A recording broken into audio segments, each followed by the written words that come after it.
கர்த்தருடைய பரிசுத்த நாமத்திற்கு மகிமை உண்டாவதாக. நம்ம வாசித்த இந்த வேத பகுதியை நம்ம இன்னைக்கு தியானிக்க போகிறோம். இப்போ இந்த சம்பவம் உங்களுக்கு நல்லா தெரியும். நீங்கள் படித்த இந்த சம்பவம் ஏற்கனவே பலமுறை படித்த கேட்ட சம்பவம் தான். என்ன அப்படின்னா, பெந்தகோஸ்தே என்னும் நாள் வந்தபோது அவர்கள் எல்லோரும், அவருடைய சீஷர்கள் எல்லோரும், ஏறக்குறைய 120 பேர் எருசலேமில் ஒரு மாடியில் வீட்டின் மாடியின் மேலே கூடியிருந்தார்கள். அப்போ எவ்வளோ பெரிய வீடாக இருந்திருக்க வேண்டும். அதாவது ஏறக்குறைய இந்த பெரிய வீடு மேலே ஆள் இருந்தால் தான் அது மேலே உட்கார முடியும். அப்போவே 2000 ஆண்டுகளுக்கு முன்பே மெத்தை மேலே இவ்வளோ பெரிய இடம், விஸ்தாரமான இடங்கள் இருந்திருக்கிறது. அப்போ அந்த வீட்டு மாடியில் அவங்க எல்லாரும் கூடி இயேசுக்காக காத்திருக்கிறாங்க. உங்களுக்கு எல்லாருக்கும் தெரியும், இயேசு கிறிஸ்து சிலுவையில் அடிக்கப்பட்டு மரித்து 3ஆவது நாள் உயிர் தெழுந்து, அதுக்கு பிறகு அவர் 500 பேருக்கு மேற்பட்டவர்களுக்கு தரிசனமாகி 40ஆவது நாள் அவர் 40 நாள் தரிசனமானார். 40ஆவது நாள் அவர் என்ன பண்ணார், சீஷர்களை கூப்பிட்டுக்கிட்டு வந்து, நான் போயிட்டு வரேன்பா அப்படின்னா, எல்லாம் ஐயோ போவாதீங்க ஆண்டவரேன்னு கேட்டாங்க. இல்லை நான் போனால் தான் உங்களுக்கு நல்லது. என்ன நல்லது அப்படின்னா, பரிசுத்த ஆவியாகிய தேற்றரவாளன் உங்களுக்கு அனுப்புகிறேன் அப்படின்னு சொல்லிட்டு அவர் போகிறாரு. அப்போ எல்லாரும் பரமேறி இயேசு போகிறத பார்த்துக்கிட்டே இருந்து ரொம்ப வேதனையோடு பார்த்துருக்காங்க. அங்கேருந்து 2 தூதர்கள் இறங்கி வந்து, கலிலேயராகிய மனுஷரே, நீங்கள் என்னத்தை ஆனந்து பார்த்துட்டீங்க, இந்த இயேசுவானவர் எப்படி போனாரோ திரும்ப அப்படியே வருவாருன்னு சொல்லிட்டு அவங்க போயிட்டாங்க. இவங்க அதுக்கப்புறம் 10 நாட்கள் காத்திருந்தாங்க. 10 நாட்கள் வெயிட் பண்ணி அங்கங்கே இருந்த எல்லா சீஷர்களும் எருசலேமில் கூடி வந்தாங்க. எருசலேமில் போய் அந்த மேல் வீட்டு அறையில் கூடி ஒரு மனமாக எல்லாரும் ஏக சிந்தையோடு தேவனை நோக்கி ஜெபித்து கொண்டிருந்தார்கள். கவனிக்கணும், ஒரே மனசு, ஏக சிந்தை, எல்லாரும் ஒன்றா ஒரே மனமாக ஜெபம் பண்ணி கொண்டிருந்தார்கள். அப்பொழுது தான் நடந்த விஷயம். காற்று முழக்கம் போல, காற்று அடிக்கிறது போல, சூறாவளி காற்று அடிக்கிறது போல ஒரு முழக்கம் உண்டாகி அவர்கள் எல்லோரும் மேலிருந்து அக்கினிமயமான நாவுகள், பிரிந்திருக்கிற நாவுகள், ஒரு மனுஷனுடைய நாவு இரட்டையாக இருந்தால் எப்படி இருக்குமோ அதுபோல் எரிகிற அக்கினி ஒவ்வொருத்தர் 120 பேர் தலைமையிலையும் வந்து அமர்ந்தது. அவர்கள் எல்லோரும் ஆவியில் நிறைந்து, ஆவியினால் அபிஷேகம் பண்ணப்பட்டு எல்லோரும் ஆவியில் நிறைந்து அந்நிய பாஷையிலே அவங்க தங்கள் ஜென்ம பாஷையிலே பேசினார்கள். ஜென்ம பாஷை, பூர்வீக பாஷை. நம்ம சில பேர் பார்த்திங்கன்னா, இப்போ நார்த் இந்தியாவிலேருந்து வருவாங்க, இங்கே வந்து தமிழ் கற்றுக்கிட்டு தமிழ் நல்லா சரளமாக தமிழ் பேசுவாங்க. ஆனால் அவங்க ஜென்ம பாஷை, அவங்க மூதாதியர், அவங்க பாஷை வடநாட்டில் ஹிந்தி. அப்போது இங்கே வந்து அவங்க இப்போ இங்கே எல்லாம் கூடி வந்த எல்லாரும் அவங்க ஜென்ம பாஷையில் பேசினார்கள். அல்லேலூயா. இதை கேட்ட எல்லா ஜனங்களும், எருசலேமில் கூடியிருந்த ஜனங்கள், அன்றைக்கு பண்டிகை, பெந்தகோஸ்தே பண்டிகை, அதனால் எல்லாரும் எருசலேமில் இருக்காங்க. எல்லாரும் அங்கே சுற்றி சத்தத்தை கேட்ட உடனே எல்லாரும் ஓடி போய் அந்த மேல் வீட்டு அறையில் போய் பார்க்கறதுக்கு போகிறாங்க. எல்லாரும் பார்க்குறாங்க, 120 பேரும் ஒரே ஆவியில் நிறைஞ்சு அந்நிய பாஷை பேசிகிட்டு இருக்காங்க. கூடி வந்தவங்க ஏறக்குறைய 3000 பேர். 3000 பேர் வந்து கூடி பார்க்குறாங்க. யாரை? 120 பேர் கூடி இருக்கிற இடத்த 3000 பேர் கூடி வந்து பார்க்குறாங்க. பார்க்கும் பொழுது அங்கே நடந்த சம்பவம் தான் இப்போ நம்ம படித்தோம். அதை படித்ததில் நம்ம பார்க்குறோம். அவங்க எல்லாரும் 37வது வசனத்தை பாருங்களேன். அந்த என்னங்க இதை அவர்கள், அதாவது அவங்க என்ன பண்ணாங்க, எல்லாரும் கூடி வந்து, இது என்ன ஆச்சரியம், எல்லாரும் குடித்து வெறித்து இருக்கிறாங்க அப்படின்னு நினச்சிட்டு இருக்கும்போது அவர் என்ன சொல்கிறார், பேதுரு எழுந்து நின்று என்ன சொல்கிறாருன்னா, இது அதிகாலை 3 மணி வேலை, இப்போ யாராவது குடிச்சிருப்பாங்களா, இது கர்த்தருடைய வேலைன்னு சொல்லி முடித்து எல்லாருக்கும் இயேசுவை பற்றி சொல்கிறார்.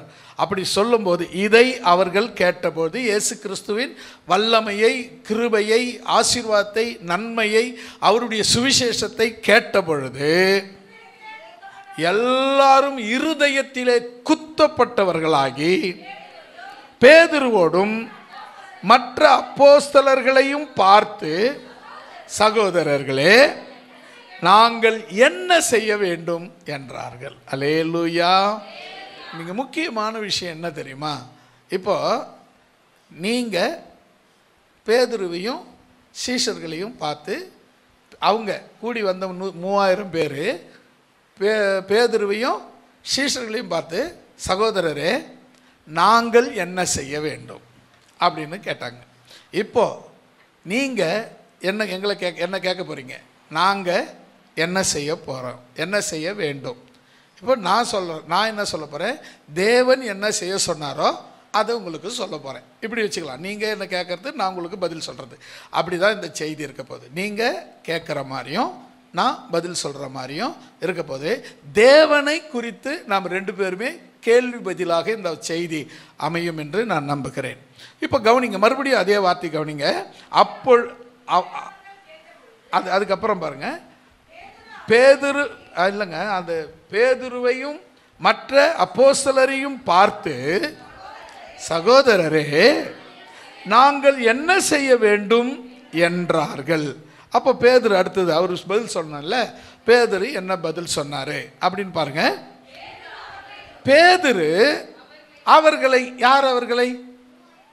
அந்த 3000 பேர் கூடி வந்து, இது என்ன ஆச்சரியமாக இருக்குது, இவங்க எல்லாம் கலிலேயராச்சே, இவங்க என்ன பேசுகிறாங்க, இங்கே எருசலேமில், நம்ம எல்லாம் எருசலேமில் இருக்கிறோம், இவங்க கலிலேயர், அவங்க என்ன சொல்கிறாங்க, ஜென்ம பாஷையில், அவங்க எல்லாரும் நம்முடைய ஜென்ம பாஷையில் பேசுகிறாங்களே, இது எப்படி ஆச்சரியமாக இருக்கிறது அப்படின்னு கேட்டபோது, அவர்களை நோக்கி நீங்கள் என்ன செய்யணும் அப்படின்னா, ஒவ்வொருத்தரும் மனம் திரும்பணும். அடுத்தது ஒவ்வொருத்தரும் பாவ மன்னிப்புக்கென்று இயேசு கிறிஸ்துவின் நாமத்தினாலே ஞானஸ்தானம் பெற்றுக்கொள்ளுங்கள், அப்பொழுது பரிசுத்த ஆவியின் வரத்தை பெற்றுக்கொள்வீர்கள். இப்போ 3 காரியங்களை அவங்க சொல்கிறார். 1, மனம் திரும்பணும். சில பேர் என்னென்னா, இயேசுவை கேள்விப்பட்டாங்க, ஞானஸ்தானம் எடுத்துக்கிடுவாங்க. மனம் திரும்பினாங்களா அப்படின்னா இல்லை. மனம் திரும்பினாங்களான்னு தெரியாது. நாம் கேட்போம், இயேசு கிறிஸ்துவ விசுவாசிக்கிறேன், ஆமாம் விசுவாசிக்கிறேன், அவர் தெய்வம் நம்புகிறேன் அப்படின்னு சொல்லுவாங்க. ஆனால் மனம் மாறினாங்களான்றது தான் ரொம்ப முக்கியம். மனம் திரும்புதல், மனம் மாறுதல் அப்படின்னு என்னென்னா, நான் இப்போ நீங்கள் வந்து ஒரு 20 வயசில் இயேசு கிறிஸ்து ஏற்றுக்கொள்கிறீங்கன்னு வச்சுக்கங்களேன், ஒரு 30 வயசில் 40 வயசில் இயேசு கிறிஸ்து ஏற்றுக்கொள்கிறீங்க. இந்த மீதமுள்ள 40 வருஷமும் நீங்கள் யாரை கூட வாழ்ந்தீங்க? விக்கிரகத்தோடு வாழ்ந்தீங்க. அதில் இருந்து இனி உன்னை தொடமாட்டேன்னு மனம் திரும்பி மனம் மாறி ஞானஸ்தானம் எடுக்க வேண்டும். அல்லேலூயா. நம்ம அதில் ஒரு கால் இதில் ஒரு கால் வச்சுக்கிட்டு ட்ராவல் பண்ணிடலாம். அங்கே போகும்போது அந்த மக்கள் பார்க்கும்போது அப்படியே சரி சரி சரி சரி அப்படின்றது, இங்கே பார்க்கும்போது இப்படி இப்படி பண்ணி அட்ஜஸ்ட் பண்ணலாம் அப்படின்னு சொன்னால் கர்த்தர் அதை பார்த்து கொண்டிருக்கிறார். அல்லேலூயா. மனுஷன் பார்க்குறானா பார்க்கலையா அது நமக்கு அவசியமும் கிடையாது. மனுஷனால் உங்களை ஒன்றும் பண்ணவும் முடியாது. ஆனால் தேவன் சர்வத்துக்கும் ஆண்டவர். அவரால் செய்ய முடியாத அதிசயம் ஒன்றும் கிடையாது. அவர் சொல்ல ஆகும், கட்டளையிட அப்படியே நடக்கும். அதனால் நாம் மனுஷனை அல்ல தேவனை ஏற்கிறவர்களாக இருக்கக்கூடாது. இப்போ இந்த வார்த்தை கவனிங்களேன். அவர் என்ன சொல்கிறாரு? நீங்கள் மனம் திரும்ப வேண்டும். முதல்ல நீங்கள் மனம் திரும்பணும்பா. நீங்கள் எல்லாரும் என்னென்ன ஊரில் இருக்கீங்க, என்னென்ன தேசத்துலேருந்து வந்தீங்க, எப்படி இருந்தீங்க, எப்படி எந்தெந்த ஆராதனையில் இருந்தீங்க அப்படின்னு சொல்லி, நீங்கள் எந்த ஆராதனை இருக்கலாம், விக்கிரக ஆராதனைலாம், இந்த ஐடியல் ஆராதனை, அப்புறம் சில ஆராதனையில் டிவில் ஆராதனை, இதெல்லாம் இருக்கு இல்லையா? இத்தனை ஆராதனைகளில் இருந்தோம் நீங்கள் முதல்ல மனம் திரும்பணும். அது என்ன மனம் திரும்புறதுங்கிறது? இனிமே இதை செய்ய மாட்டோம். உங்களுக்கு நான் ஏற்கனவே ஒரு கதை சொல்லியிருப்பேன், உங்களுக்கு ஞாபகம் இருக்குன்னு நினைக்கிறேன். ஒரு ஆள் எல்லோரும் ஆடு வளர்ப்பாங்க, மாடு வளர்ப்பாங்க, நாய்க்குட்டி கூட வளர்ப்பாங்க.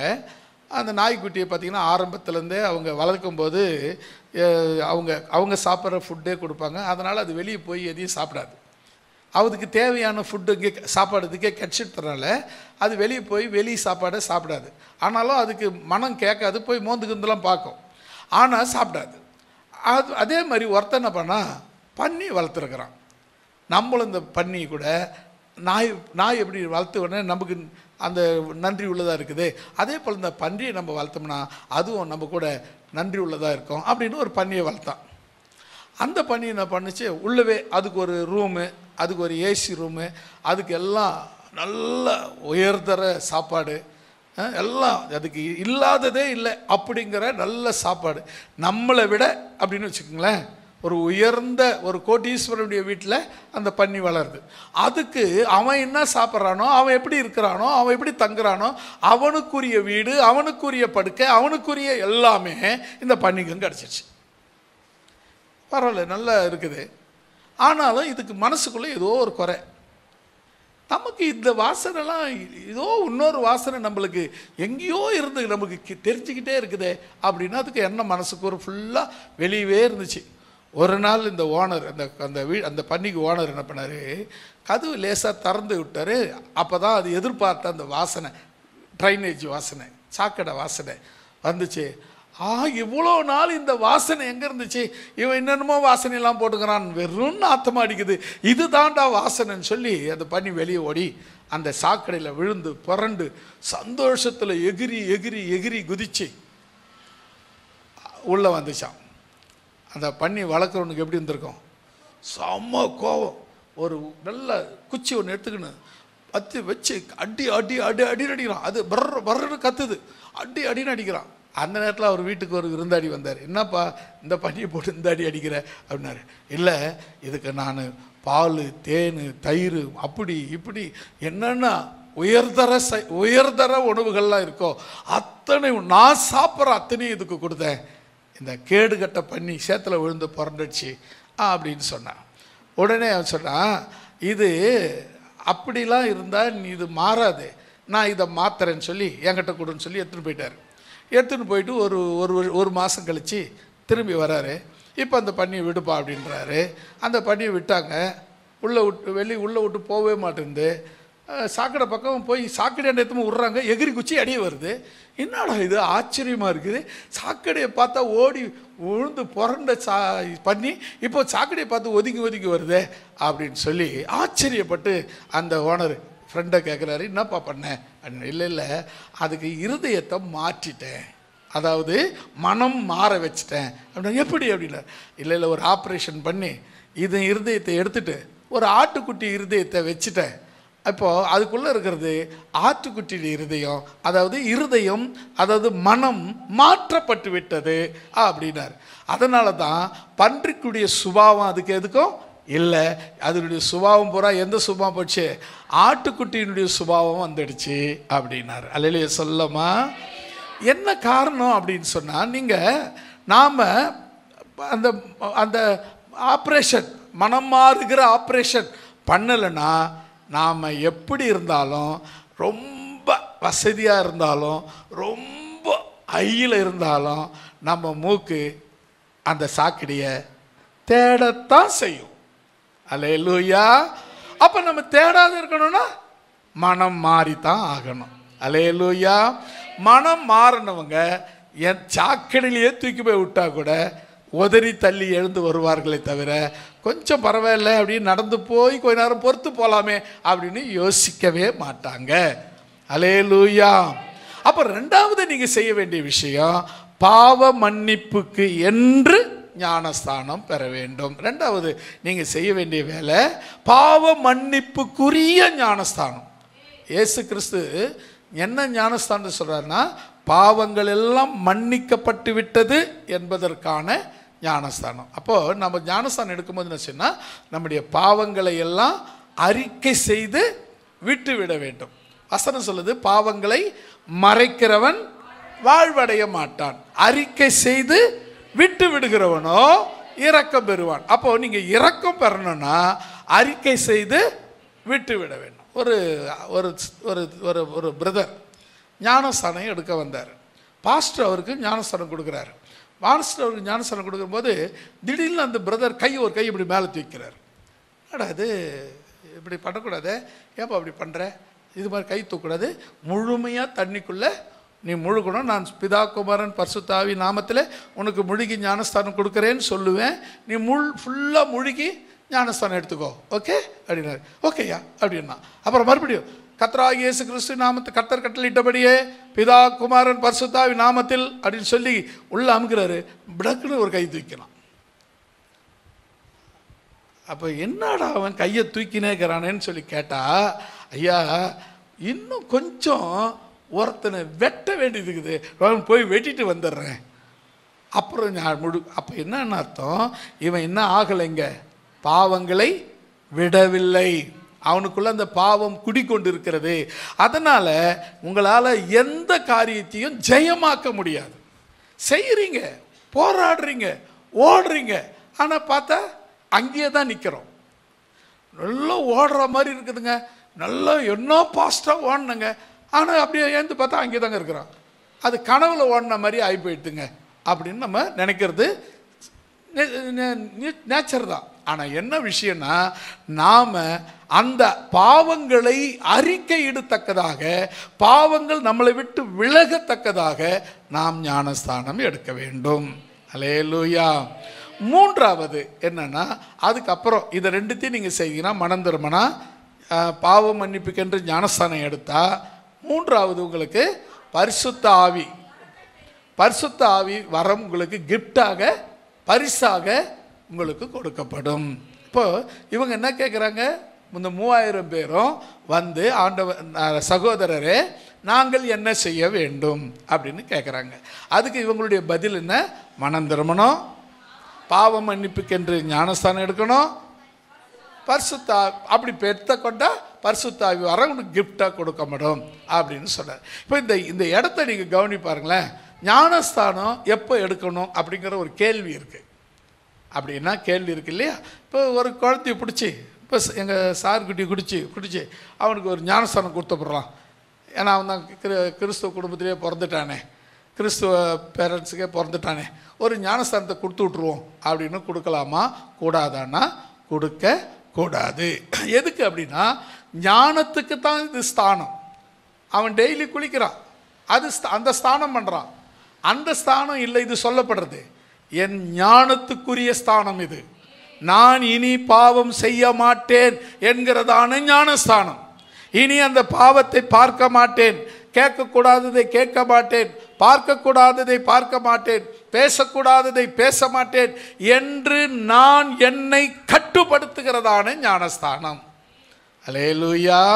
அப்போ நீங்கள் கவனிக்க வேண்டிய விஷயம் என்னன்னு சொன்னால், இப்போ அவனுக்கு அதெல்லாம் தெரியுமா? எது பாவம் நான் கட்டுப்படுத்துகிறேன், எது நியாயம் அதை நான் கட்டுப்படுத்துகிறேன் அப்படின்னு சொல்ல அவனால் முடியுமா? அப்படின்னா முடியாது. அப்போ அவனுக்கு அந்த மெச்சூரிட்டி வரணும்னா அதுக்கு ஒரு வயசு இருக்கிறது.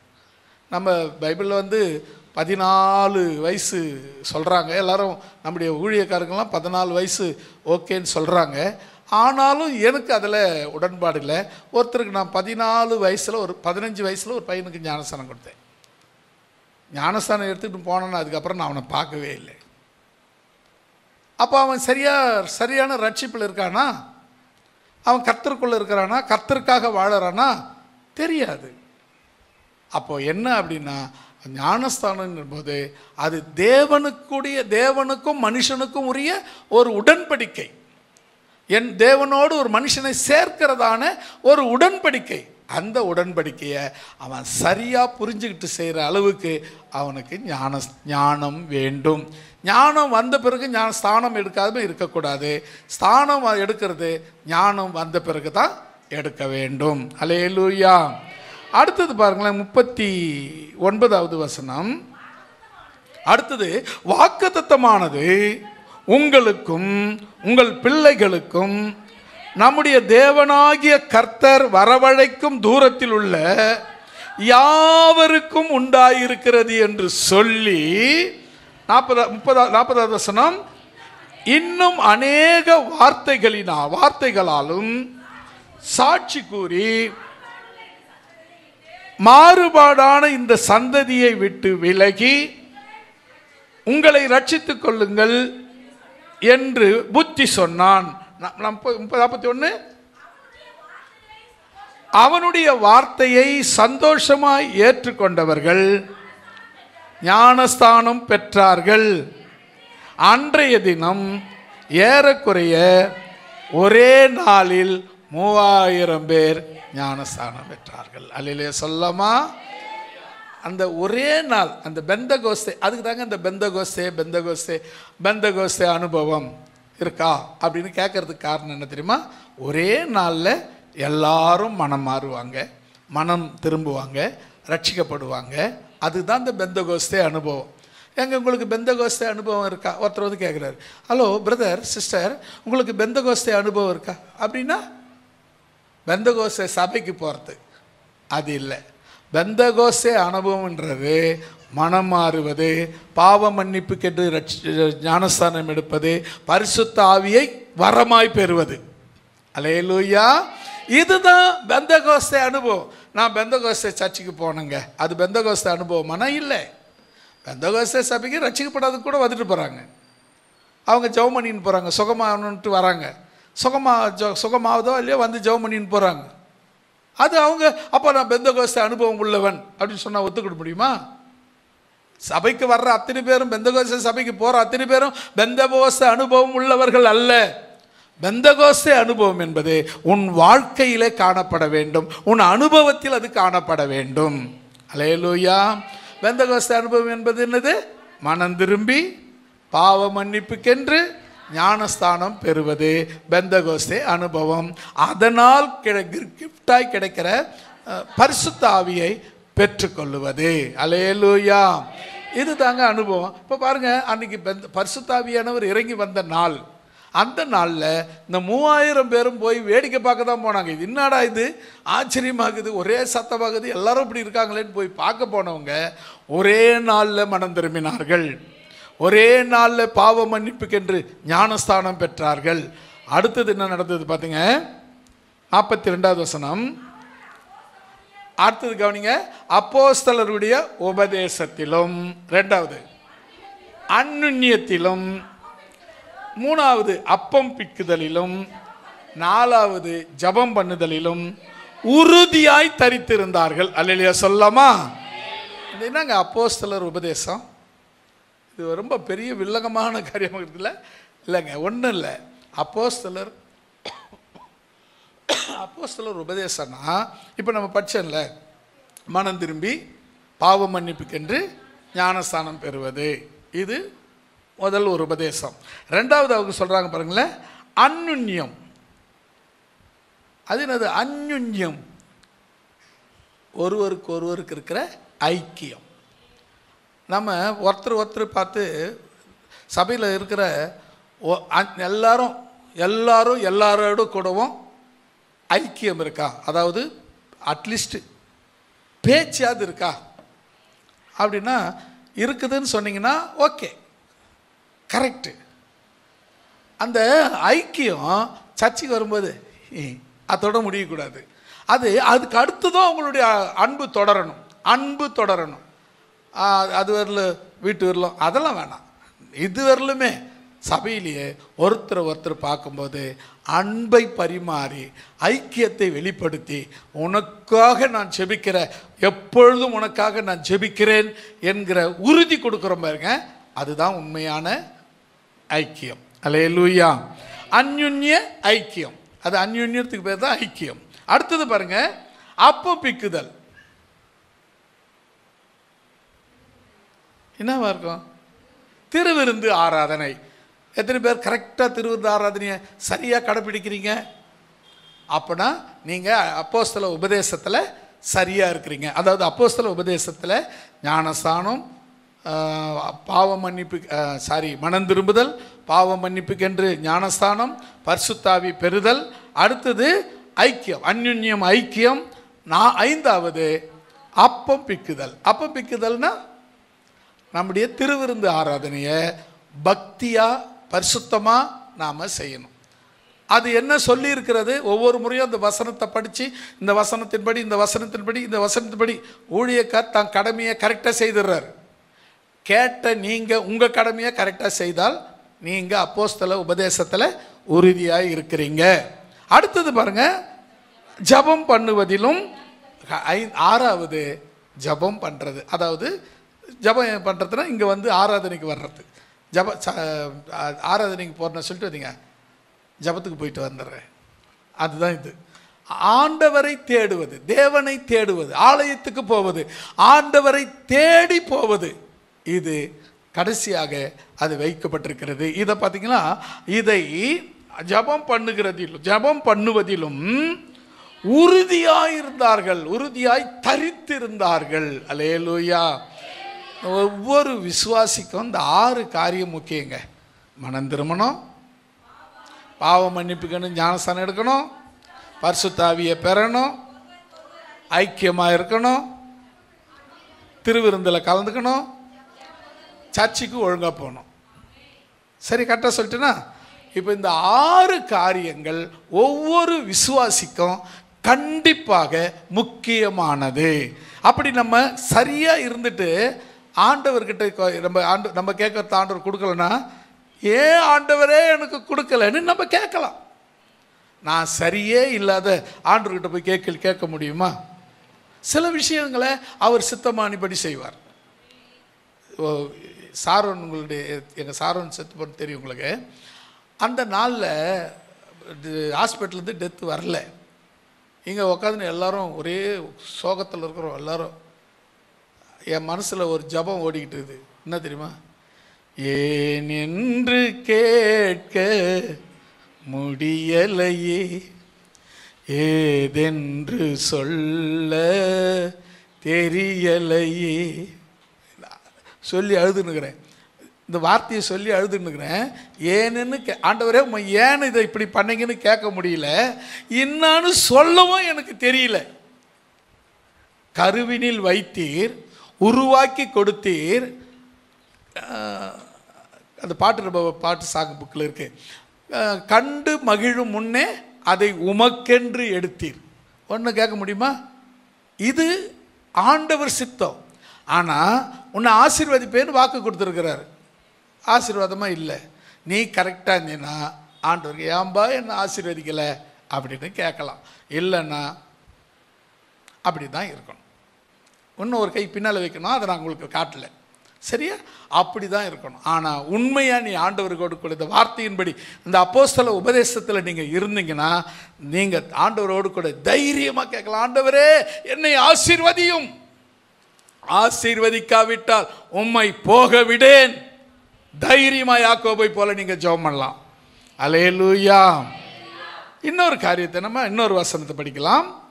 யோவான் 6ஆம் அதிகாரம் 27, 28வது வசனம்.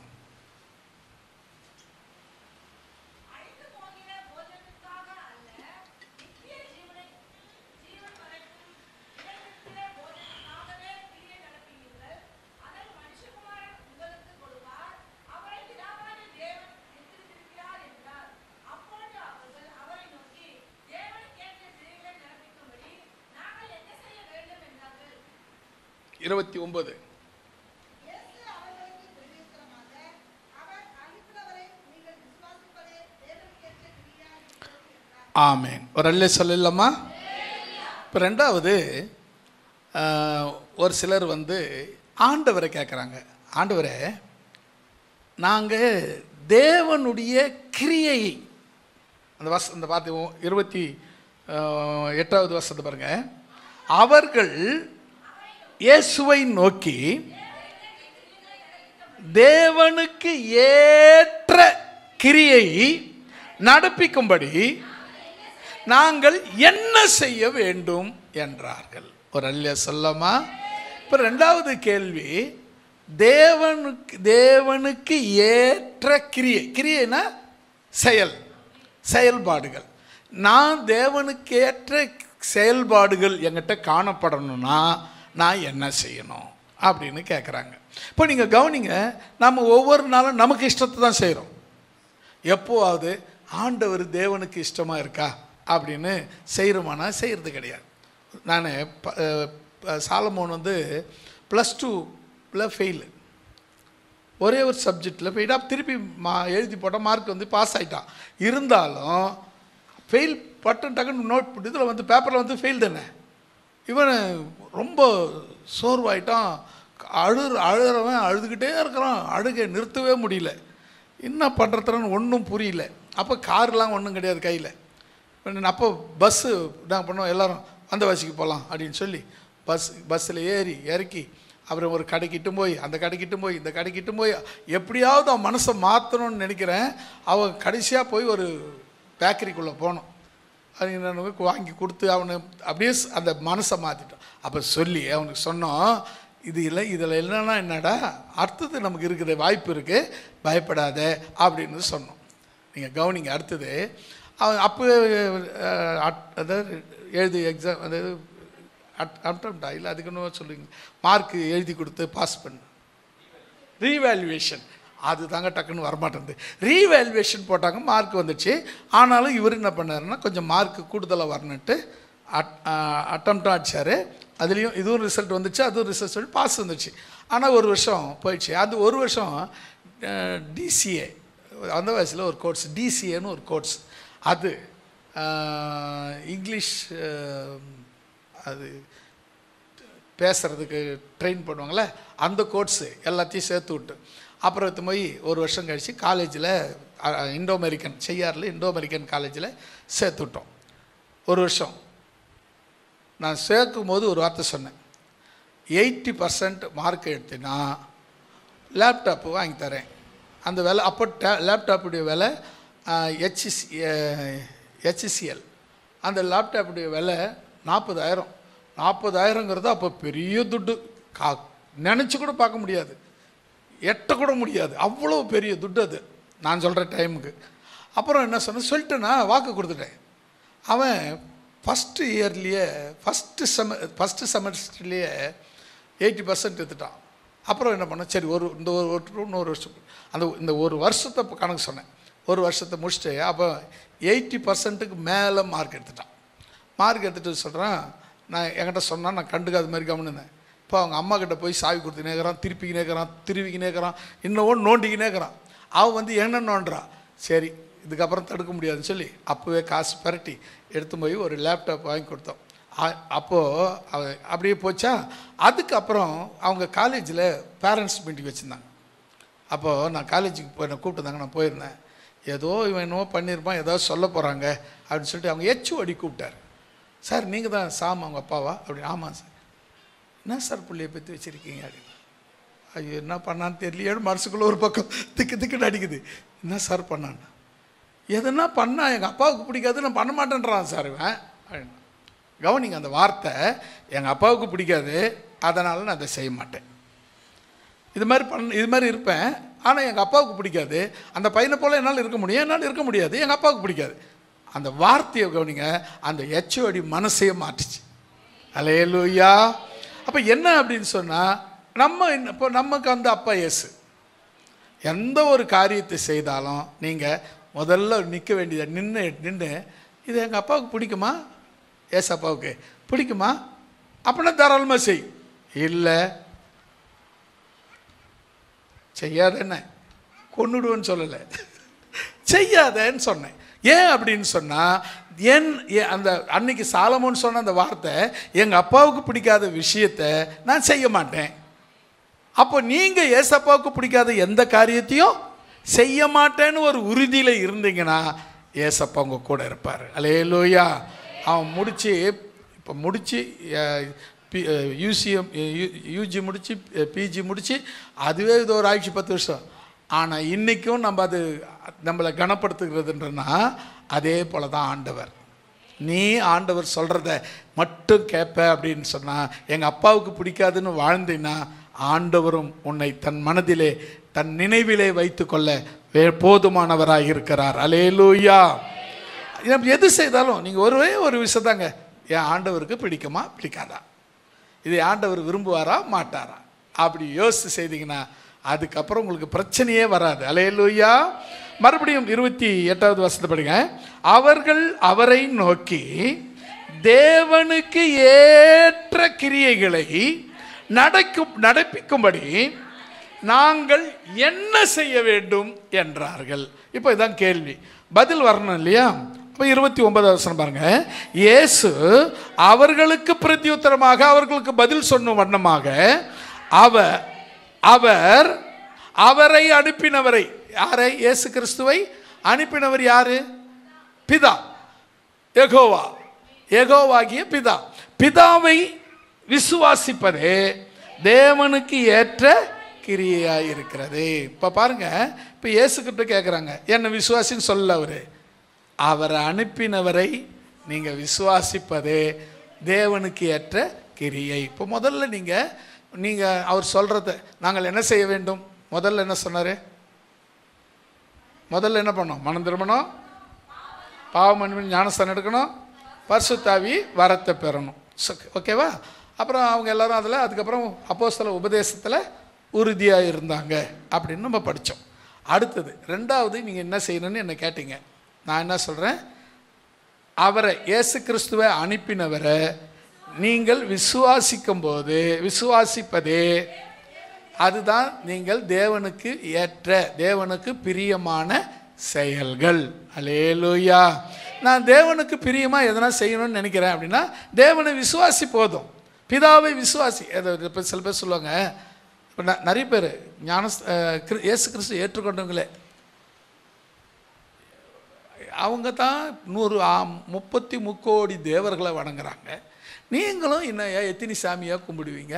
பிதான்றீங்கோ, இயேசுன்றீங்கோ, பரிசுத்தாவின்றீங்கோ, எத்தனை சாமி? உனக்கு 3 சாமி கும்பிட்றியா, முன்சாமி கும்பிட்றியா அப்படின்னு கேட்குறாங்க.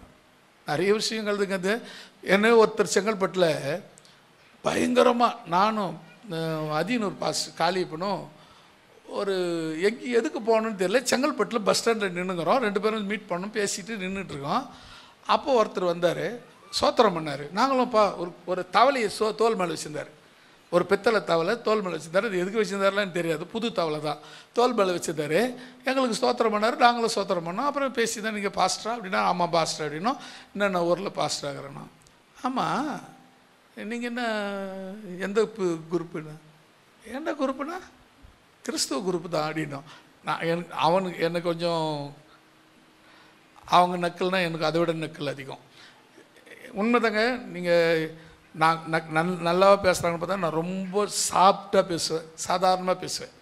கொஞ்சம் நக்கலாக பேசுகிறாங்கன்னு சொன்னால் நான் கொஞ்சம் அதை விட அவங்கள பேசுகிறத கொஞ்சம் கூடுதலாக பேசுவேன்.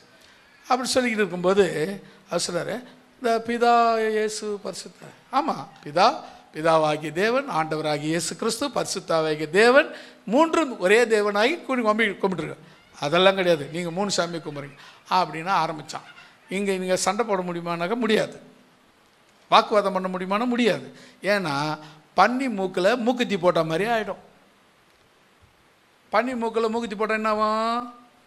அது மூக்கோடு எத்தும் போய் மூக்கில் இருக்கிற பொன் மூக்குத்தி இருக்கிறதுன்னு தெரியாமல் அது சாப்பிட போகிற போட்டு மூக்க விட்றோம். அதை பொன் மூக்குத்தி என்னாச்சு, எங்கே இருக்குது இப்போ? அப்படி ஆகிடும். அதனால் நான் என்ன பண்ணேன், பேச்சை குறைக்கிறேன், தவிர்க்கிறேன், நான் ஒதுங்குறேன். அவர் என்ன பண்ணுறாரு, பேச்சு கூட நானும் சொன்னேன் அப்படின்னு சொல்லி கையை காட்டினேன். அவரும் புரிஞ்சுக்கிட்டாரு. விலகி போய் இடையே நிற்கிறோம். ஏன்னா இயேசுவின் நாமத்தை வீணில் வயங்காதிருப்பாயாக. அதனால் இவன் எடக்காவே கேள்வி கேட்குறான். இவனுக்கு நம்ம இயேசு நாமத்தை வீணில் வழங்கக்கூடாதுன்னு ஒதுங்கி நிற்கிறோம். அவரையும் கூப்பிட்டேன், அவரும் கீழ்ப்படைஞ்சிட்டார். அந்த விஷயத்தில் ரொம்ப மதித்து சொன்னேன். நான் சொல்கிறேன் ஓகேன்ட்டார். சரின்னு சொல்லிட்டு போய் நாங்கள் இடையே நிற்கிறோம். திரும்ப அவன் என்கிட்ட வந்து வம்பு இழுக்கிறான். ஒருத்தன் எங்கேருந்து வந்தானே தெரில, வந்து பளிச்சுன்னு அவனை 2 கொடுத்தான். ஏண்டா அவங்க பாட்டுன்னு ஏதோ கம்முன்னு நின்றுங்கிறாங்க, எதுக்கு நீ இப்போ அவங்ககிட்ட வம்பு பண்ணிக்கிற அப்படின்னு 2 கொடுத்த மாதிரி. இது நான் எப்படி யோசிப்பாங்க, இது யார் கொடுத்ததுன்னு நினைக்கிறீங்க?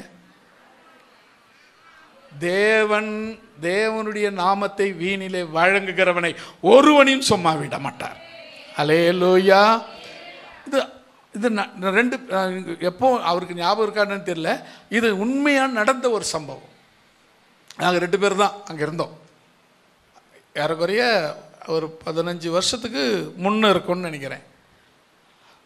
அப்போது அந்த நடந்து அப்போது என்னென்னா தேவனுடைய நாமத்தை சில பேர் சொல்கிறாங்க. இப்போ சில பேர் சொல்கிறாங்க, ஒரு கன்னிகை எப்படி கர்ப்பவதி ஆவாள், அது எப்படி குமாரனை பெறுவார், அது எப்படி இயேசு என்று பெற முடியும். அது வசனத்தை சரியாக பெற்ற முட்டாள்னு தான் சொல்லணும். என்னென்னா பரிசுத்தாவியானவர் வந்து மேல் நிழலிடுவார், அப்பொழுது அவள் கர்ப்பம் தரிப்பாள். அந்த வசனத்தை படிக்காமல அது எப்படி அப்படின்னு கேட்டால் எப்படி சொல்கிறது? இதுதான் முட்டாள்தனமான கேள்வி. இவங்களுக்கெல்லாம் நம்ம பதில் சொல்ல முடியுமானா முடியாது. ஆனால் நான் பிதாவை விசுவாசிக்கிறேன், ஆண்டவராகிய இயேசு கிறிஸ்துவை விசுவாசிக்கிறேன், பரிசுத்தாகிய தேற்றரவாளனை விசுவாசிக்கிறேன். ஆமென். அல்லேலூயா. இவர்கள் 3 ஒன்றாய் இருக்கிறார்கள் என்று விசுவாசிக்கிறேன். அல்லேலூயா. சத்தமா சொல்லமா? அல்லேலூயா. அப்போ இவருக்கு ரெண்டாவதாக நம்ம தெரிஞ்சுக்க வேண்டிய விஷயம், இவருக்கு கேட்குறாங்க, ஆண்டவரே தேவனுக்கு ஏற்ற கிரியை நாங்கள் செய்யணும்னா என்ன செய்யணும்? அதுக்கு அவரை அனுப்பினவரை நீங்கள் விசுவாசிப்பதே தேவனுக்கு ஏற்ற கிரியையாய் இருக்கிறது. அல்லேலூயா சொல்லமா? அடுத்தது நம்ம இன்னொரு வசனம் படிக்கலாம். அப்போஸ்தலர் 22ஆம் அதிகாரம் 10வது வசனம்.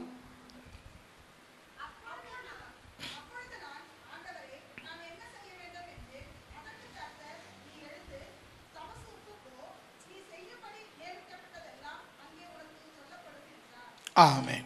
அல்லேலூயா சொல்லமா? இவ்வளவுதானா? நாங்களாம் ஒரு அளவுக்கு அப்படியே நீங்கள் பேச பேச அப்படியே தூக்கமாக வருது. கொஞ்சம் அப்படியே கண்ணை போகும்போது அல்லேலூயா சொல்லு அப்படின்னாக்கா என்னங்க அர்த்தம் இது அப்படின்ற மாதிரி சொல்கிறீங்க ஒரு சிலர்லாம். அப்படியா? இல்லை நீங்கள்லாம் ஏசப்பா பிள்ளைங்க. ஐயோ, அது கூட ஒருத்தர் தாங்க ஆமேன்றாங்க. எல்லாரும் ஏசப்பா பிள்ளைங்க தானே?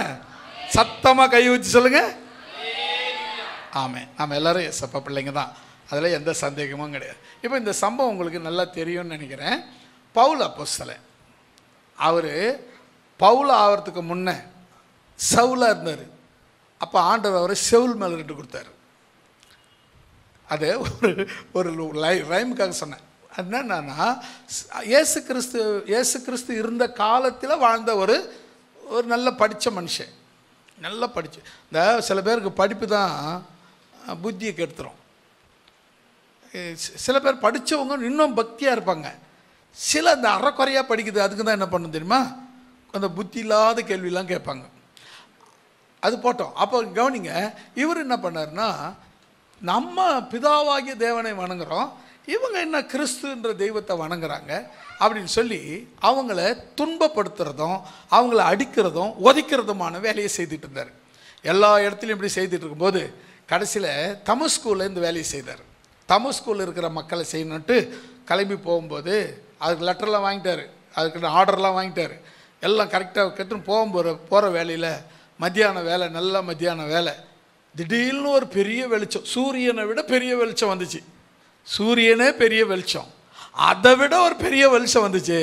ஒரு அங்கேருந்து மிரண்டு கீழே விழுந்தார். எழுந்து பார்த்தா கண் தெரியாத போச்சு. அங்கேருந்து மிரண்டு விழுந்தார். எழுந்திருக்கும் போது கண் தெரியாது போச்சு. யாரும் பக்கத்தில் இருக்கிறது தெரியல. கை கொடுக்குறாங்க, கையிலாக்கு கொடுத்தாங்க. அதான் கை கொடுத்தாங்க. கை கொடுத்து தூக்கி விட்டாங்க. அப்போது சத்தம் கேட்குது, சவுலே சவுலே நீ ஏன் என்னை துன்பப்படுத்துகிறாய் அப்படின்னாரு. உடனே ஆண்டவரே நீ யார்? கேள்வி பாருங்களேன். அவனுக்கு ஏன் இந்த கேள்வி? அவனுக்கு ஒரே தெய்வம் தான் தெரியும், பிதா.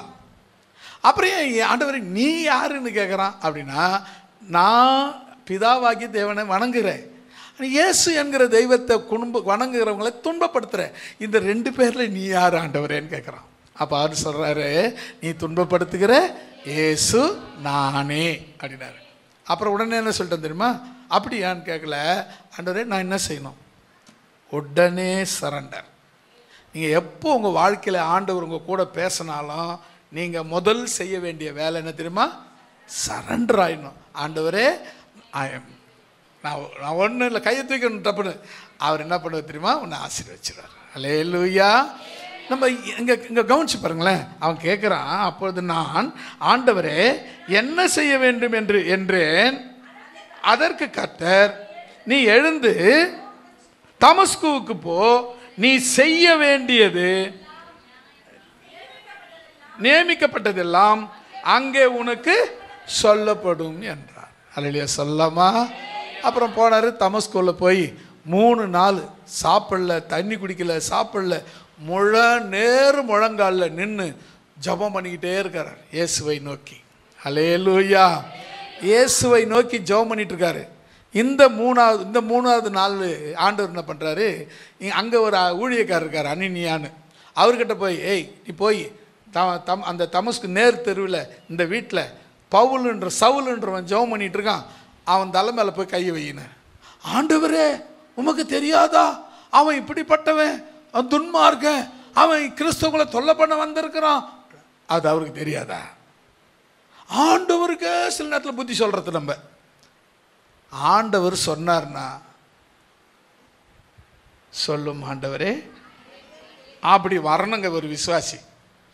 ஆண்டவரே உமக்கு தெரியாதா, அவன் அப்படிப்பட்டவனாச்சே, அவன் அப்படிப்பட்டவளாச்சே, இவர் இப்படிப்பட்டவளாச்சே.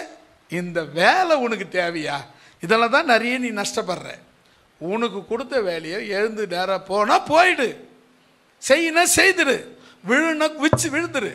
விழ வைக்க மாட்டார் ஆண்டவர், குதிக்கலாம் சொல்ல மாட்டார். ஆனால் நாம் அது மாதிரி எதாவது நினைப்பு வந்துச்சுன்னா ஆண்டவர் சொல்ல இன்னொரு முறை பரிசை பார்த்துக்குங்க. ஆண்டவர்கிட்ட இன்னொரு முறை ஆண்டவர் குதிக்க சொன்னீங்களே, அப்போ கரெக்டாக புரிஞ்சுங்க. ஏன்னா சில நேரத்தில் ஆண்டவர் பேசுகிற நேரத்தில் பிசாசு கொடுக்கணும்னு வச்சு குறுக்கு சால் ஓட்டி விட்டுருவான். ஜாக்கிரதையாக இருக்கணும். அல்லேலூயா. அடுத்தது கவனிங்க, இவன் இந்த நேரத்தில் அவங்க அண்ணினியா கிட்ட போய் சொன்னோன்னே அண்ணினியா வர்றாரு. சவுலே, உன்னை வழியில் சந்தித்த ஆண்டவர் என்ன உங்ககிட்ட அனுப்புனார். அந்த தலைமையில் கை வச்சான். மீன் செதல்கள் போன்ற செதல்கள் கண்ணிலேருந்து விழுந்துச்சு. பார்வை அடைஞ்சான், எழுந்தான், புசித்தான், சாப்பிட்டான். அவன் திடன் கொண்டு இயேசுவே கிறிஸ்து என்று பிரசங்கிக்க ஆரம்பிச்சிட்டான். அல்லேலூயா. இயேசு தாங்க தெய்வம்னு பிரசங்கம் பண்ண ஆரம்பிச்சிட்டான். இப்போ அடுத்தது இவன் என்ன செய்யணும்னு சொல்லி கேட்டதுக்கு அவர் என்ன சொல்லி, நீங்கள் தெருவுக்கு போ, இந்த இடத்துல போய் ஜெபம் பண்ணு, நான் உனக்கு என்ன செய்யணும்னு நான் நியமித்ததை உனக்கு அங்கே கட்டளையிடப்படும், அங்கே செய். இப்போ என்ன செய்தார் அவர்? என்னங்க செய்ய சொல்லி சொன்னார்? ஜெபம் பண்ண சொன்னார். இப்போ அவர் என்ன சொன்னார்? இப்போ இவர் வந்தார் இல்லை, அனனியா வந்தார், என்ன செய்ய சொன்னார்? என்னங்க புரியல? தலை மேலே கை வச்சு ஜெபம் பண்ணார். என்ன சொன்னார்? வழியில் உன்னை சந்தித்த ஆண்டவர் உன்னை அவர் ஏற்படுத்தின ஊழியத்திற்கு புறப்பட்டு போன்னு சொன்னார். இப்போ நீ புறப்பட்டு போன்னு கர்த்தர் சொன்னார். அல்லேலூயா. மூணாவது மூணாவதா நாலாவதா? மூணாவது அவன் கேட்குறான், நான் என்ன செய்ய வேண்டும்? அவர் சொல்கிறாரு, உனக்கு நியமிக்கப்பட்ட உத்தியோகத்தை, வேலையை, ஊழியத்தை, உனக்கு கொடுத்துருக்கிற வேலையில் நீ உண்மையாக இரு. அது சின்ன வேலையாக இருக்கலாம், பெரிய வேலையாக இருக்கலாம்.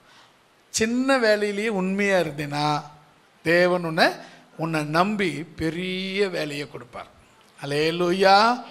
நீ சின்ன வேலையிலேயே உண்மை இல்லை, அதுலேயே ஃப்ராடு பண்ணிக்கின்னு, அதுலேயே திட்டு வேலை பண்ணிக்கின்னு அப்படி இருந்தோம்னா நிச்சயமாக சொல்கிறேன், தேவன் நம்மளை ஆசீர்வதிக்கவே மாட்டார். நமக்கு கொடுத்த சின்ன வேலையோ பெரிய வேலையோ அது முக்கியம் கிடையாது. அந்த வேலையில் நான் உண்மையாக இருப்பேன். அல்லேலூயா. ஒருத்தருக்கு வேலையை கொடுத்துருப்பாரு, ஒருத்தருக்கு ஊழியத்தை கொடுத்துருப்பாரு, ஒருத்தருக்கு பாட திறமையை கொடுத்துருப்பாரு, ஒருத்தருக்கு ஜெபம் பண்ணுற திறமையை கொடுத்துருப்பாரு, ஒருத்தருக்கு ஒவ்வொரு திறமையை கொடுத்துருக்கிறாரு. யாருக்கு எதை கொடுத்தாரோ அதில் நீங்கள் உண்மையாக இருங்க. அல்லேலூயா. அப்படி உண்மையாக இருக்கும் பொழுது என்ன நடக்கும்னா நீங்கள் ஆசீர்வதிக்கப்படுவீர்கள். இப்போது அவனை ஏற்படுத்தினது எதுக்காக? சவுலை ஏற்படுத்தினார் ஆண்டவர்? அவருடைய ஊழியத்திற்கென்று அவனை ஏற்படுத்தினார். அல்லேலூயா. அடுத்ததாக 1 சாமுவேல் 6ஆம் அதிகாரம் 2வது வசனம் 3வது வசனம்.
எத்தனை வசனம் படிக்கிறீங்க?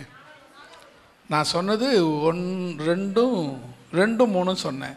என்னடா அதில் காணமேனு தேடிங்கிறேன் நான். ஒரு வேளை அதிகமாக எடுத்து கொஞ்சம் கம்மி எடுக்க விட்டணும் அப்படின்ற மாதிரி யோசிக்க வேண்டிய போச்சு. 2 3 தான் போதும். இப்போ நீங்கள் கவனிக்க வேண்டிய விஷயம், ஏலி ஊழியக்கார் ஏலி காலத்தில் இஸ்ரவேல் ஜனங்க ரொம்ப பாவம் பண்ண ஆரம்பிச்சிட்டாங்க. ஏலி பிள்ளைங்களே பாவம் பண்ண ஆரம்பிச்சிட்டாங்க. ஆலயத்துக்கு வர்ற பெண்களோடு கூட தவறான நடத்தை நடக்க ஆரம்பித்தாங்க. கொஞ்சம் கூட கடவுள், தேவன், இயேசு பயம் கொஞ்சம் கூட கிடையாது. தேவன் மேலே கொஞ்சம் கூட ஏலியினுடைய பிள்ளைங்களுக்கு பயமே கிடையாது. ரெண்டு பையனுக்கும் பயமே கிடையாது. அராஜகமாக பண்ணுறது, பலியிடுறதுல தலையிடுறது, கேவலமாக நடந்துக்கிறது, என்னென்ன மோசமான வழி இருக்குதோ அத்தனையும் செய்கிறது. ஒரு கிறிஸ்துவ தேவனுடைய பிள்ளையார் நடக்கவே இல்லை. இப்படி இருக்கும்போது ஏலி என்ன பண்ணியிருக்கணும்? முட்டி போட வைக்கணும், கண்டிச்சிருக்கணும். நீங்கள் சொன்னது கரெக்டு, கண்டிக்கணும். அப்படி கண்டித்து அவன் மீறி போகிறான்னா அவர் மேலே தப்பு கிடையாது. இப்போ உதாரணத்துக்கு எங்களுக்கு பசங்க இருக்காங்கல்ல, அவங்கள நான் கண்டிக்கணும். அவங்க தப்பு பண்ணாங்கன்னா அவங்கள கண்டிக்கணும். கண்டிச்சியும் அப்படி இருக்கிறாங்கன்னா நான் தப்பிச்சிக்கினேன். கண்டிச்சிக்கு கீழ்ப்படிச்சிட்டாங்கன்னா அவங்களும் தப்பிச்சிக்கினாங்க. இதுதான் இங்கே உள்ள விஷயம். ஆண்டவர் சொல்கிற விஷயம் அதுதான். இப்போ இவங்க என்ன பண்ணாங்கன்னா கண்டிச்சியும் கீழ்ப்படியில், அவர் கண்டிக்கவே இல்லை ஏலி. அப்போது அந்த காலத்தில் சாமுவேல் தேவாலயத்தில் வளர்ந்துக்கிட்டு இருக்கிறான். அந்த நேரத்தில் யுத்தம் நடக்கிறது. இஸ்ரவேலுக்கும் பெலிஸ்தியருக்கும் இந்த இவங்களுக்கும் யுத்தம் நடக்கிறது. அந்த காலத்தில் இவங்க என்ன பண்ணாங்க, இஸ்ரவேல் ஜனங்க தோல்வி அடைகிறாங்க. உடன்படிக்கை பெட்டியை கூட கொண்டு போயிட்டுருக்காங்க. அந்த உடன்படிக்கை பெட்டி இருக்கிறதுனால தான் இவங்க ஜெயிக்கிறாங்கன்னு சொல்லி அவங்க ஜெயிச்சு அந்த உடன்படிக்கை பெட்டியை அவங்க நாட்டுக்கு கொண்டு போயிடுறாங்க. நல்லா கவனிங்க, உடன்படிக்கை பெட்டி என்கிற வேதாகமம் ரட்சிக்கப்பட்டவங்க கையில் இருந்தால் அது ஆசீர்வாதமாக இருக்கும். ரட்சிக்கப்படாதவங்க கையில் இருந்தால் அது மூலவியாதியை உண்டு பண்ணும். அல்லேலூயா. ரட்சிக்கப்பட்டவங்க ஏன் அவங்க கையில் இருந்தால் அது ஆசீர்வாதமாக இருக்கும் அப்படின்னா, பைபிள்னாக்க மற்ற புத்தகங்களை போல நினைக்கிறவங்களுக்கு அது தவறு. பைபிள் எனக்குரிய வழிமுறையை, இது நடக்கையை எழுதி வைத்திருக்கிறதுன்னு நம்புகிறவங்களுக்கு இது ஆசீர்வாதம். அல்லேலூயா. இப்போ இங்கேருந்து நீங்கள் பைபிள் எடுத்தாந்தீங்க, படிச்சிங்க, போட்டிங்க, விச்சல் எடுத்து போய் எங்கே சொருவீங்கன்னே தெரியாது.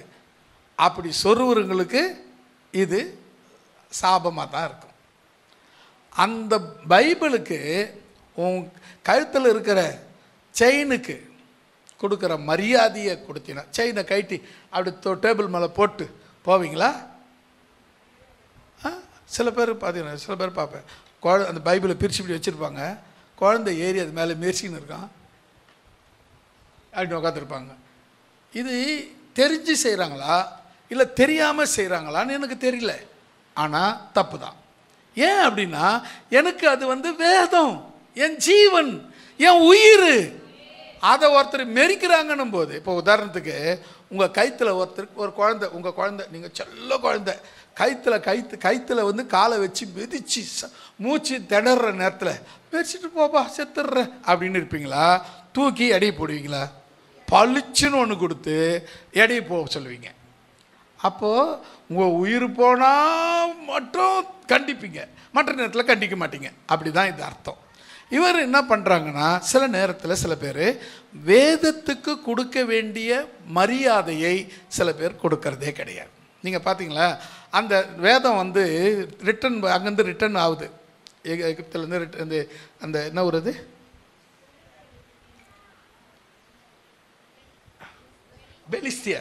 பெலிஸ்தியர் நாட்டிலேருந்து அது ரிட்டர்ன் ஆகுது.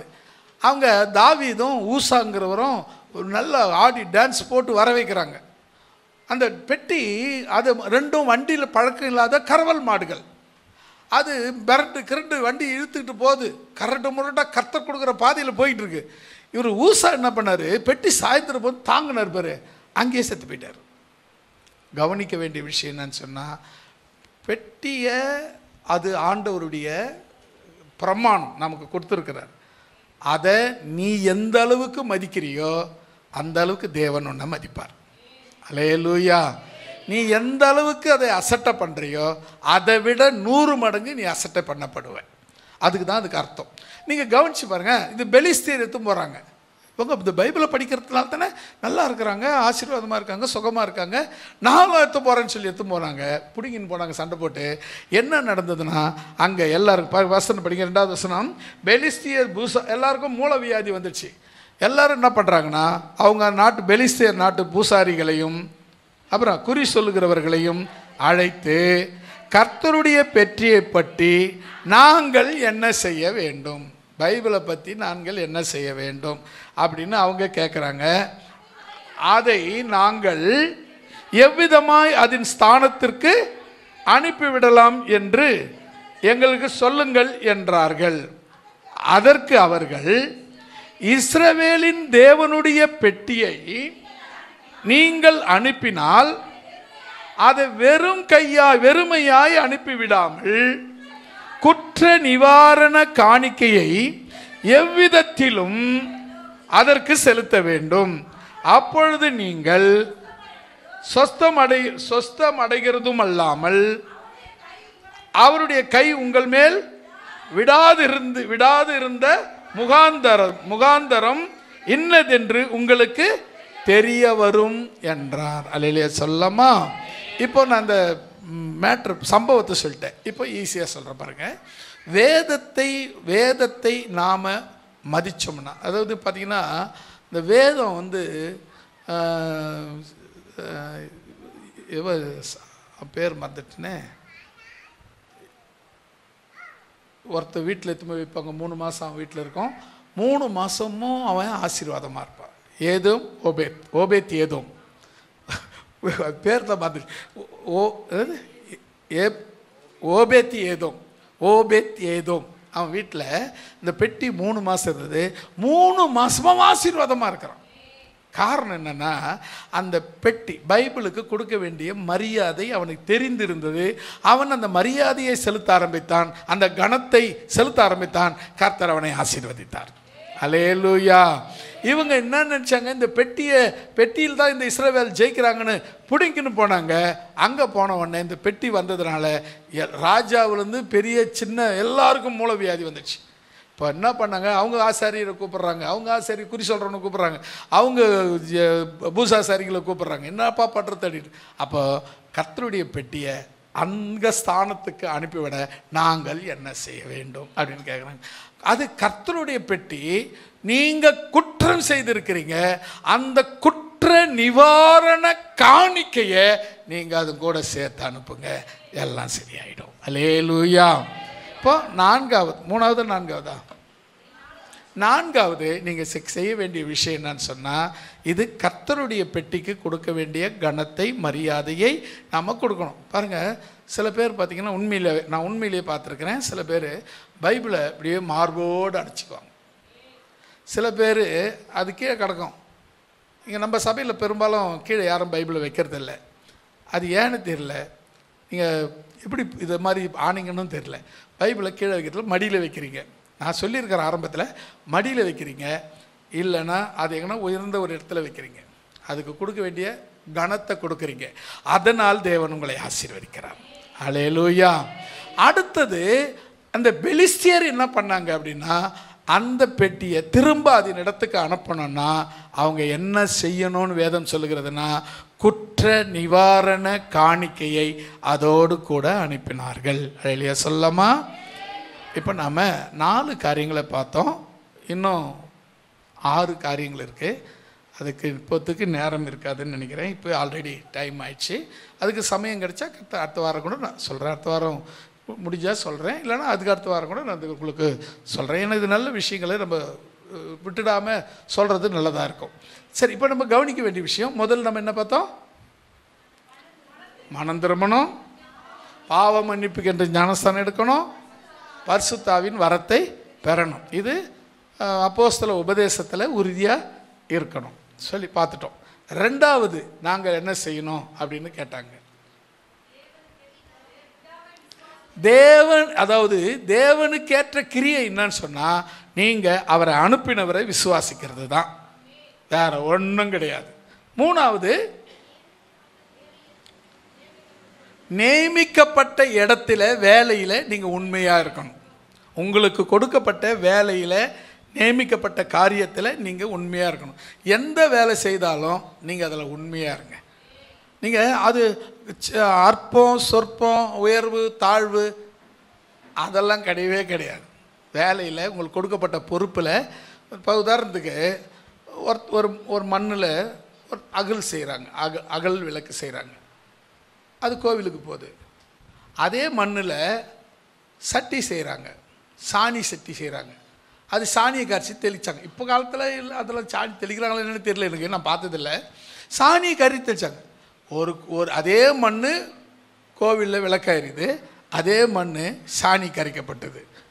அது செய்கிற வேலை முக்கியம் இல்லை, யாராருக்கு தேவன் என்னென்ன பொறுப்பில் நியமிக்கிறாரோ அது சின்னதா பெருசா உயர்வா தாழ்வா அப்படி யோசிக்காம தேவன் கொடுத்ததை நான் உண்மையாக இருப்பேன்னு சொல்லி இருந்தீங்கன்னா தேவன் அதை ஆசீர்வதிப்பார். அல்லேலூயா. ஜெபிக்கலாமா? எல்லா விதமான வியாதிகள், பலவீனங்கள், தரித்திரங்கள் மாறட்டும், தடைகள் மாறட்டும், கட்டுகள் மாறட்டும், கிருபை பெருகட்டும், சமாதானம் உண்டாகட்டும், அன்பினால் காத்தருளும், ஆதரவினால் காத்தருளும், கிருபையினால் காத்தருளும், சமாதானத்தினால் காத்தருளும்.